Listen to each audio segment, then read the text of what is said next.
Yeah, we can do it on the run. All right, folks, we're doing a little mobile live show here. Yeah, we're talking to Adrian from the Skyboat, a good friend of ours from the state of Florida. So, Adrian, talk about how did you start Skyboat and how that all come about? Well, first, thanks for having me, Chris. Skyboat is a news organization I started 4.5 years ago.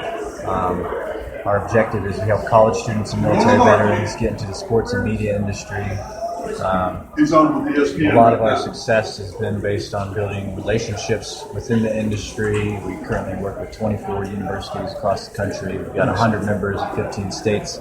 Work with NASCAR, MLB, MLS, and it's really it's about bringing acknowledgement to the fact that we need to be helping our soldiers that are coming back from home and giving them a chance to transition back into civilian life. And this is being able to be in the media industry. It's a bit secluded from civilians. However, it's still part of that transition. And what I've found out is a lot of the veterans that we work with, they've found out that this has actually helped them in the process because, yes, they're back in the civilian world, but it is a bit of a secluded type of area, if you know what I mean. Yeah, you do a lot of, I look at your Facebook page and you travel more than I do. You know, I used to have a budget to travel, but, you just got back from doing the trip out west for 4th of July. You were in Colorado and you went to Montana and then came back through St. Louis and all that stuff. So on that trip, what was the coolest part of that trip? I think the coolest part of that trip was the fact that, the whole purpose of going out west was we had just locked in a new relationship with the Colorado Rapids out there, the MLS soccer team. And so we've got a writer out at the University of Colorado.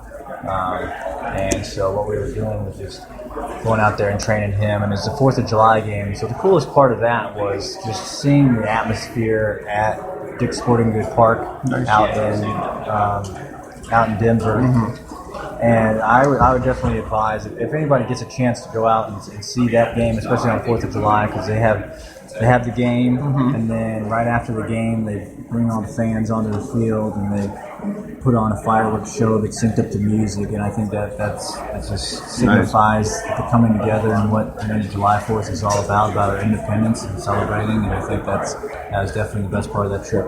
Yeah, so with the ACC, what is your schedule like for games you're going to cover? I know you love the state of Florida, and every year I was trying to get down there last year for the ACC title game, but with no money in the budget or having the strict budget I have. So just talk about what games are you covering this year? I've got about 23 games on my list that I'll be covering this year.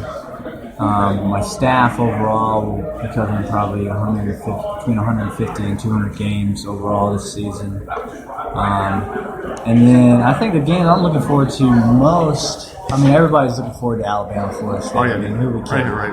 Yeah. But I think one game that I'm really, really looking forward to seeing how it plays out is Virginia Tech versus Clemson. Clemson's going to go to Virginia Tech. And if I'm not mistaken, I'm pretty sure it's a Thursday night game. Okay. That's good to know because I need to know that. It's only 4 hours away from where I am. Yeah, but overall, that game right there, if you think about how close Virginia Tech was to upsetting Clemson in the ACC title game. And I think that game is going to be one that is going to surprise a lot of people. And some of the players from Virginia Tech, they just got out of their press conference. No, I'm mistaken. It is a Saturday game. Oh, okay. Hey, it's at Thursday, Virginia Friday, Tech. Tailgating. It's at Virginia Tech. It is at Virginia Tech. Blacksburg, and I'm sure that they're going to put that as a night game. ESPN's going to eat that up. Oh yeah. They probably have College Game Day probably there.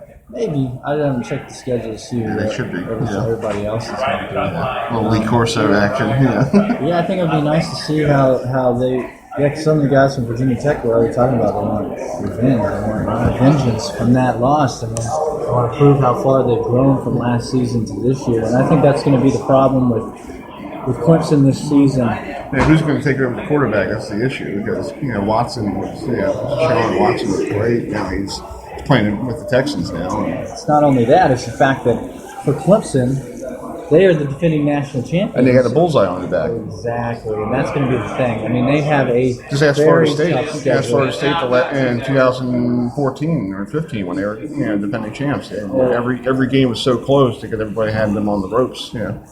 They could very easily be 1-2 to start the season because they start off with their cupcake game, and then week 2 they've got Auburn coming to town. Auburn's going to be at least a top 10 team this year, in my opinion. And then they travel week 3 to Louisville to play against the Cardinals. That are, I'm sure, the fact that last year Lamar Jackson is like 6 inches away from getting into the end zone, and they're 6 inches away from winning that game. Yeah. So That was a great game on TV. for Clemson. It's going to be a rough season, possibly if they can't figure out the quarterback situation. But we're talking about Dabo Swinney. We're talking about a team that's been to the national championship game 2 years in a row. And I mean, they've got the pieces to put it together, but I think a team that's got more pieces than anyone in this entire conference right now is the Florida State Seminoles. Exactly. Well, Adrian, thank you so much. I'm glad to speak to you and hear more of what you're doing. That's great. You got all the veterans to help you out and get them on, back to doing something they like to do. And you going to NASCAR races, Yeah.